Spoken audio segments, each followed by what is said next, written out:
Hello and welcome. My name is Evan Branken, and this is Adulting 101. Today, we're going to talk about finding community and building good friendships as an adult. Aristotle would define friendship as reciprocated goodwill. In other words, goodwill you give to someone and they give goodwill back to you. Now, Aristotle would go on to say that there's three different kinds of friendship. There's friendship of utility. That's those friends you have a kind of a shared common interest with. You like to do those things together. But you're basically your friends because of some kind of usefulness that you get out of the relationship. There's also friends of pleasure. Those are the friends who you like to socialize with, you hang out together, you have a great time. But it's really about the pleasure that you get from the relationship. Finally, Aristotle talks about friends of virtue. These are the people who you see good qualities in, good character traits in, and you want to be like that, or you want to share in that life with them. In other words, these are the friends who you're friends with for their own sake, and these are the best and the deepest kinds of friendship. Now, the first two aren't necessarily bad. They can be great stepping stones to that best kind of friendship. But they can also result in friendships that are short-lived, they don't last very long, or that even leave both people or one of the people feeling kind of used. Now, when you're in college, it's often very easy to find friends and build community, but that community is often accidental rather than intentional. What that means is that you don't really have any control about some of the people you're spending your time with. You may have a randomly assigned roommate. You don't have any control over who else is going to be living in your hall, in your dorm, who else will be in your classes, who will join the same intramurals as you. Many of those friendships also tend to be superficial rather than deep. Because they focus on that shared interest or having fun together, they tend to stay in those first two kinds of friendship rather than grow into something deeper. Still, many college students describe having lifelong, deep and meaningful friendships that began with those they met in college. In order to do this, it's best to be intentional about finding those deeper relationships. One way to do this is by seeking out a small group with your college campus ministry. Or you can try joining one of the service fraternities or sororities that exist on many college campuses.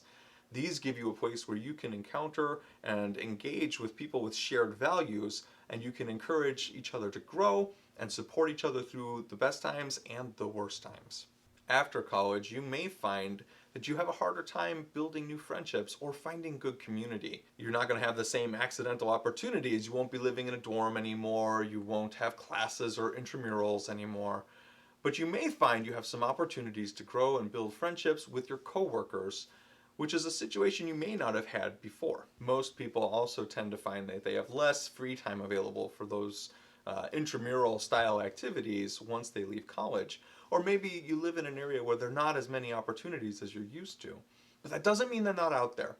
Try looking around your local community and you'll be able to find things like young adult sports leagues, martial arts clubs, nerfing communities, and all other kinds of hobbies where people gather together to enjoy those activities together. Now, both of those kinds of friendships, both with your coworkers and with people you meet in different clubs and hobbies, still tend to be friendships of utility or of pleasure. To find those deeper friendships, I recommend joining your local church community. You see, church means community. It doesn't refer to a kind of building. And churches should be really good at helping people foster relationships in their community and at looking out for the good of everyone who's present. They offer service opportunities and ways for you to give back or use your gifts in service of others, rather than always being on the receiving end of your relationships. Plus, many churches offer small group ministries or young adult ministries that provide both those deep, meaningful relationships as well as those opportunities for enjoyment and utility. Churches offer one more advantage, which is exposure to different kinds of people, different ages, different cultures, different personalities. This gives you the chance to stretch and grow as a person yourself, to find mentors, and also to be a mentor to others. So how do you join a church? Well, Catholics are pretty lucky. There's a Catholic parish pretty much everywhere on the planet. Parishes are geographical, so almost everywhere you go, you're going to be able to find a Catholic church. Even the moon is actually under the jurisdiction of a Catholic diocese. Still, many churches can be difficult to join.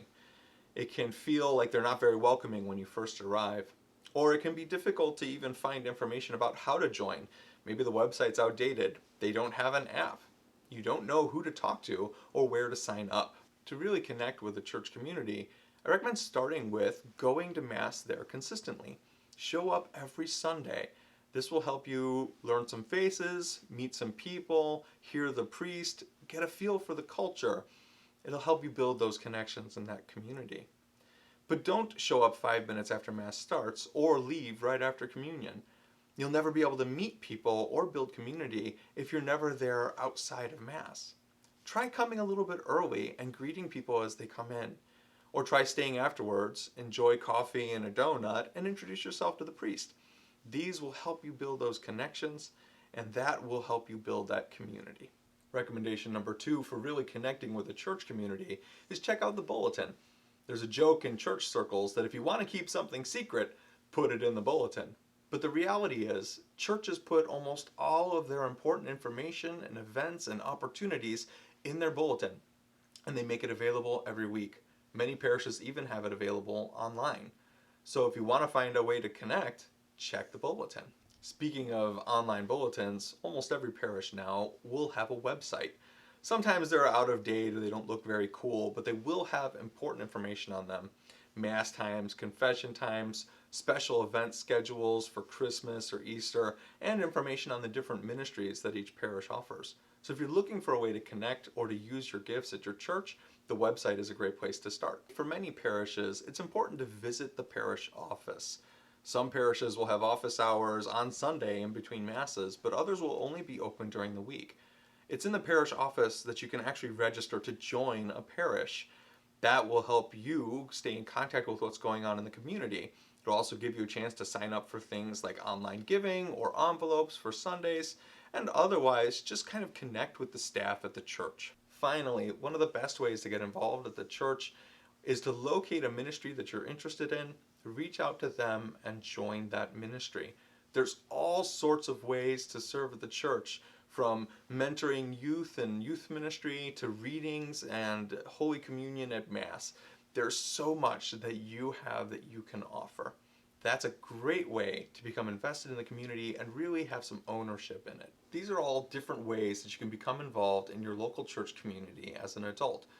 This will give you access to different opportunities, new friendships, and meeting new people. So we recommend you try these things and build those great friendships. Thanks for watching. This has been another video in our Adulting 101 series. If you enjoyed it, please hit like, subscribe, click the bell so you're notified when we release new content. We'll be doing more videos in this series on a variety of topics, but if there's something you really want to hear about, feel free to let us know and we'll try and make a video just for you. Thanks, God bless, and have a great one.